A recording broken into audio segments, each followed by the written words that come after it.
Bismillah. Depuis quand n'avait-elle pas ri de la sorte? Avec des cris perçants, Charlie dégringolait la pente à toute allure, bien à l'abri dans les bras de Gallagher. Soudain leur luge heurta un monticule de neige, les projetant en contrebas. La jeune femme se retrouva sur le dos, couchée sous son compagnon, allongée dans la neige. Ils rirent de bon cœur, incapables de se relever. Puis leurs yeux se rencontrèrent, et peu à peu, le rire mourut sur leurs lèvres. De nouveau, ils n'eurent plus conscience des minutes qui s'égrenaient. Gallagher souleva une mèche de cheveux blancs qui barrait le front de la jeune femme. Pourquoi ce geste tendre éveilla-t-il en elle le désir d'un baiser? Lentement, il essuya les traces de neige sur ses joues, s'attardant avec une douceur qui la fit frissonner. Fasciné, Charlie libéra sa main et suivit du doigt les lignes de son visage. Comment ne pas céder à la volupté de ce troublant corps à corps? En elle monte une vague de sensualité ardente, aussi impérieuse qu'inattendue. Incapable d'y résister, paupières baissées, elle offrit ses lèvres à Gallagher. Le baiser qu'ils échangèrent fut brûlant, torride. Un feu ardent courait dans leurs veines. Jamais Charlie n'avait ressenti avec autant de force la morsure du plaisir.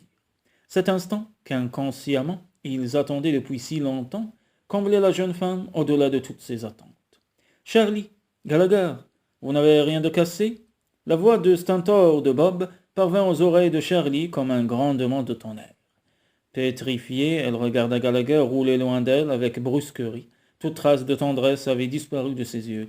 Il était sombre à présent. « Ça va bien, merci Bob, répondit-il. Il se releva, imité par Charlie. Au comble de la gêne, elle rajusta sa toque de fourrure, secoua ses vêtements pleins de neige. Au fond d'elle-même, Charlie était au désespoir. Elle venait d'enfreindre la règle à laquelle elle n'avait jamais dérogé. Ne jamais mêler vie privée et vie professionnelle. En l'espace de quelques minutes, elle avait oublié ses principes pour s'offrir à Gallagher avec une fougue coupable. Que s'était-il passé? Quel démon l'avait poussé à agir ainsi? Et surtout, qu'allait penser Gallagher? Sans doute avait-il l'habitude que les femmes se jettent à son cou, se dit-elle avec amertume. Son pouvoir de séduction devait lui valoir d'innombrables succès. Charlie avait souvent eu l'occasion de voir des clientes le poursuivre de leurs assiduités. Elle avait toujours observé leur manège avec amusement, détachement, convaincue d'être à l'abri d'une telle folie. Charlie s'imaginait, en quelque sorte immunisé contre son charme. Quelle stupide erreur! Bob, approché, mortifié, lança. « Je vous prie de m'excuser, Gallagher, je ne sais pas ce qui m'a pris. »« Cela vous étonne, vous? Moi pas. Une telle scène devait se produire un jour ou l'autre. Je le savais bien, si j'avais embauché un homme. » Voyant l'expression courroucée de Charlie, il reprit. « Je plaisante, ce que nous venons de faire est pourtant contraire à tous mes principes. Bien que, pour une fois, la tentation de les enfreindre soit grande. Ce fut un moment très agréable, Charlie. » Elle le fixa, médusée et horrifiée à la fois. Si elle interprétait correctement ses paroles, Gallagher aurait aimé qu'ils aillent plus loin. Du moins, il aurait été prêt à recommencer. Quel monstre que cet homme! Il avait l'audace de lui faire pareille proposition alors que sa fiancée se trouvait à quelques mètres de là, à peine. Folle de rage, elle répondit. « Je vous attribue au moins une qualité, Gallagher, la loyauté, ce qui montre à quel point j'ai pu me tromper. » Bien loin de paraître contrit, il la regarda avec un air étonné. Sa réaction exaspéra d'autant Charlie. Déloyale et fauchetant, en plus. S'il pensait la rouler dans la farine, elle se chargerait de lui remettre les idées en place. « Et chérie dans tout ça, Gallagher, vous avez oublié son existence peut-être? Vous êtes bien fiancé pourtant. » Ces paroles provoquèrent un effet curieux. D'abord furieux, Gallagher devint ensuite d'une froideur de marbre, et la dureté contenue dans ses yeux la fit frémir, à croire qu'elle avait dit quelque chose d'odieux. Sans un mot, Gallagher ramassa la luge et grimpa la pente. Pourquoi paraissait-il si offensé? Après tout, c'était lui qui était en faute, pas elle. Désarçonné, elle se mit à le suivre à bonne distance. Sur la crête, il n'y avait nulle trace de Gallagher ni du scooter de neige. Assise dans le traîneau, Chérie la regardait arriver avec un air malicieux. Ignorant la réserve de Charlie, la jeune femme l'interrogea. « Que s'était-il donc passé, Charlie ?»« Rien du tout. »« Comment, vous plaisantez? Gallagher avait l'air prêt à tout casser lorsqu'il est remonté tout à l'heure. Vous l'avez mis dans un état. Je parie qu'il a essayé de vous embrasser. » Comment Chérie pouvait-elle parler avec tant de désinvolture des incartades de l'homme qu'elle allait épouser? Frémissante de dégoût, Charlie se tourna vers la jeune femme d'un air résolu. « Écoutez, si la curiosité vous tenaille, pourquoi ne le demandez-vous pas à Gallagher? Ce ne sera certainement pas la première explication que vous aurez pendant votre vie de couple. Chérie s'arrêta aussitôt de sourire. Ma vie de couple, avec Gallagher. Elle répétait ces mots, incrédule, puis dévisagea Charlie avec ahurissement. Mais voyons, Charlie, vous n'y songez pas. Moi, me marier avec Gallagher, mais enfin, il est beaucoup trop vieux pour moi. Et Chérie se mit à rire de bon cœur. Je ne comprends pas, il vous a présenté comme la future Madame Cole, balbutia Charlie.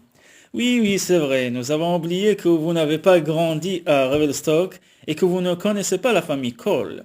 En fait, je vais devenir Madame Robert Cole, la femme du plus jeune frère de Gallagher. Nous nous fréquentons depuis des années et nous avons décidé de nous marier au printemps. La jeune femme saisit Charlie par les épaules et déposa un baiser sur sa joue. Oh, je suis si contente, reprit-elle. J'espérais vraiment que vous tomberiez amoureux. Vous êtes faits l'un pour l'autre. Et maintenant que vous n'avez plus de rival, rien ne vous retient plus, n'est-ce pas? Une telle franchise gêna horriblement Charlie, qui répondit du bout des lèvres. Vous allez un peu vite en besogne, chérie. N'allez pas vous imaginer. Oh, ce serait tellement formidable. Cela fait si longtemps que Gallagher est seul. Il ne vit plus que pour son travail, comme s'il avait peur de souffrir de nouveau. Ah, les hommes. Gallagher souffrir? Mais pour souffrir, il faut avoir aimé. Et il ne me semble pas le genre d'homme à tomber amoureux, dit Charlie. Lui, le donjon de Revelstoke? C'est ce qu'il est devenu, Charlie. Mais il était différent auparavant. Disons qu'il joue un rôle qui ne lui convient pas. Il le sait au fond de lui, mais persiste dans cette voie. Mais je ne suis pas dupe. Gallagher a peur d'aimer parce qu'il a trop peur de souffrir. Que s'est-il donc passé? Sa fiancée s'est tuée dans un accident de ski, il y a 7 ans. Une avalanche les avait emportés tous les deux. Le remords envahit Charles.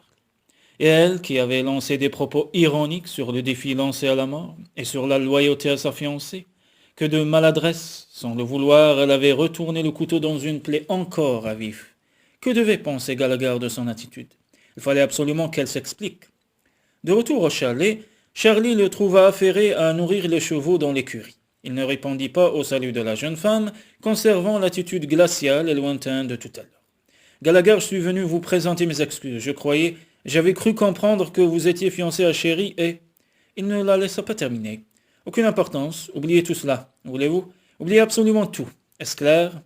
Inutile d'insister, elle avait parfaitement compris. La colère de Charlie s'éteignit lorsqu'elle vit la douleur qui assombrissait son regard. Tournant les talons, elle quitta l'écurie et se réfugia dans le chalet. Quelle petite merveille, là aussi. Charlie découvrit un autre aspect de Gallagher.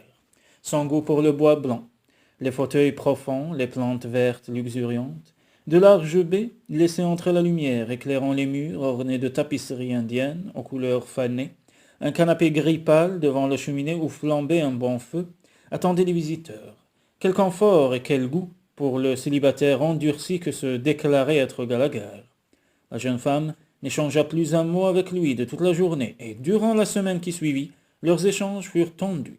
Un seul baiser avait suffi à détruire leur entente naissante. La paix reviendrait-elle entre eux?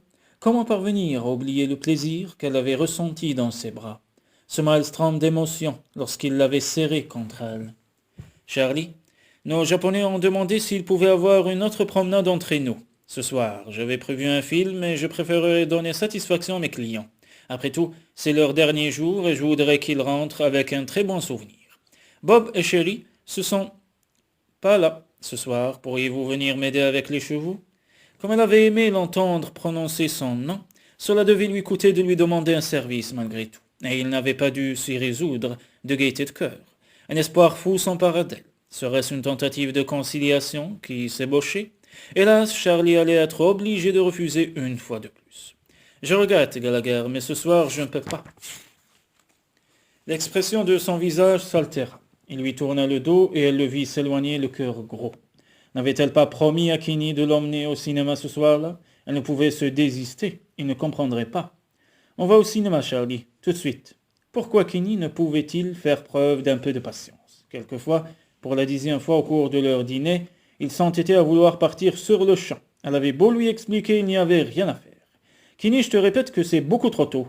Mais je veux être bien placé. Et puis d'abord, je m'amuse jamais. Alors que toi, tu vas faire du traîneau et de la luge et de l'hélicoptère.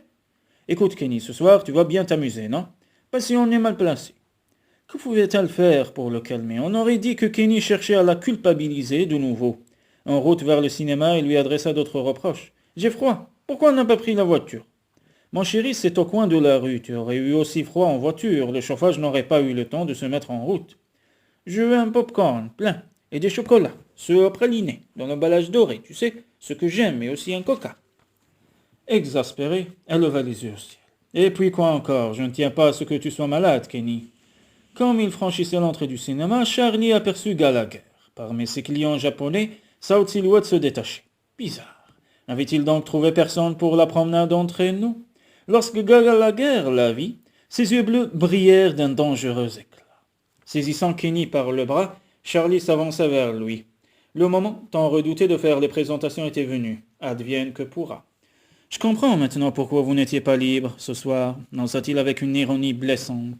Désolé, j'avais promis et je ne reviens jamais sur une promesse, et vous n'aviez qu'à me prévenir plus tôt. Permettez-moi de vous présenter. Elle se tourna, Kenny avait disparu. Oh mon Dieu, il est encore en train d'acheter des bonbons. En effet, Kenny avait lâchement profité d'un moment, idée inattention, de sa cousine pour filer à l'anglaise. Il payait l'ouvreuse qui vendait les rafraîchissements. En jugé par la pile qui tenait dans ses mains, il avait dévalisé la pauvre femme. Charlie se hâta de le rejoindre. Le temps qu'elle revient, Gallagher avait disparu. Déçu, Charlie conduisit son cousin vers ses places préférées dans la rangée du milieu. De là, la jeune femme repéra son employeur. Pourquoi n'irait-elle pas le saluer dès la fin du film et lui présenter Kenny? Les lumières s'éteignirent et le film commença, mais loin de se calmer, son cousin se mit à trépigner, à commenter chaque image, comme s'il était seul dans la salle. En outre, ce film d'espionnage était prétexte à de nombreuses scènes déshabillées ou des femmes fatales, à moitié nues, céder aux avances d'espions venus du froid. Kenny allait-il s'agiter ainsi durant toute la soirée? Énervé, Charlie le rabroua à plusieurs reprises, en vain. Lorsque son cousin lança une remarque particulièrement vulgaire, la jeune femme le saisit par le poignet et l'entraîna au dehors. Une fois rentré, Kenny fit amende honorable. « Je suis désolé, ma Charlie, j'ai été affreux. Je te promets que je ne le ferai plus. » Et Charlie lui pardonna, comme d'habitude, oubliant sa rancœur, même si son cousin venait de gâcher la chance qu'elle avait de se réconcilier avec Gallagher. Ce dernier avait regardé les deux sièges abandonnés avec amertume. Pourquoi avait-il été si surpris de voir Charlie en compagnie d'un homme? Après tout, il ne connaissait rien de sa vie privée. Mais dans ce cas, pourquoi la jeune femme avait-elle répondu à son baiser avec tant de fougue et de passion l'autre jour? Leur étreinte lui laissait un souvenir troublant, de douceur et de volupté mêlée. Elle se rappelait les moindres détails, la nuance de ses yeux, la façon qu'elle avait eue de baisser les paupières en s'abandonnant. À dire vrai, il ne pouvait regarder Charlie sans songer à se baisser. Son image le hantait. À qui devait-il s'en prendre, sinon à lui-même? Pourquoi l'avoir engagé malgré son pressentiment? Cette femme ne lui attirerait que des ennuis, il l'avait senti. Et non contente de le faire renoncer à ses principes, elle se moquait de lui. Une chose le scandalisait. Comment Charlie, à son âge, pouvait-elle sortir avec un homme aussi jeune? Il aurait parié que le soupirant en question était tout juste majeur. Et ce qui l'avait choqué, c'était qu'il parte en plein milieu d'une scène d'amour particulièrement osée. Comme si, en proie à un désir brûlant, il ne pouvait attendre la fin du film pour s'en retourner chez eux. Gallagher avait bien épié la jeune femme à son insu. Elle n'avait pas arrêté de chuchoter à l'oreille de son compagnon, de lui tenir les mains. Pour qui connaissait la sévère mademoiselle James, cette conduite avait de quoi surprendre. Sévère dans le cadre professionnel, dévergondée en privé. Il en toucherait 2 mots à ses amis. Non, décidément les femmes le décevaient trop pour qu'il puisse leur accorder la moindre confiance. La sagesse aurait voulu qu'il cesse de rêver à Charlie, mais il en était hélas incapable. À peine évoquait-il son image que le désir vertigineux et étourdissant naissait en lui. Charlie était belle, à couper le souffle, certes, mais sûrement pas unique. Il pourrait la chasser de ses pensées, il le devait. Quand il y réfléchissait, Gallagher se demandait ce qui l'avait attiré en elle. Elle ne correspondait en rien aux femmes qu'il appréciait. Il aimait les créatures douces et effacées, de qualité qui faisait cruellement défaut à Charlie James, raison de plus pour la traiter avec la froideur qu'elle méritait. « Vous avez passé une bonne soirée ?» Courtoise, Charlie feignit d'ignorer le regard courroucé que lui lançait Gallagher. Décidément, son humeur ne s'était pas améliorée depuis la veille. « Non, je n'ai pas passé une bonne soirée. Je suis navré d'être parti si tôt. Je voulais vous présenter Kenny, qui est... Écoutez, mademoiselle James, votre vie privée ne m'intéresse absolument pas. Nous avons passé un contrat pour que vous pilotiez l'hélicoptère, alors restons-en là, voulez-vous ? Charlie dut consentir un immense effort pour retenir cela. Pourquoi gâchait-il le peu de confiance qu'elle avait dans le genre humain, et dans les hommes en particulier, elle qui pour la première fois s'apprêtait à dévoiler son secret, se voyait rejeter son ménagement? Eh bien, elle s'était encore trompée. Gallagher ne méritait ni respect ni confiance, et elle n'allait pas s'apitoyer sur ses malheurs. « À quelle heure dois-je ramener le premier groupe ?» demanda-t-elle. Voilà quelle serait son attitude, désormais, froide et posée. Elle serait distante avec cet homme ambigu et cruel qui jouait avec ses sentiments.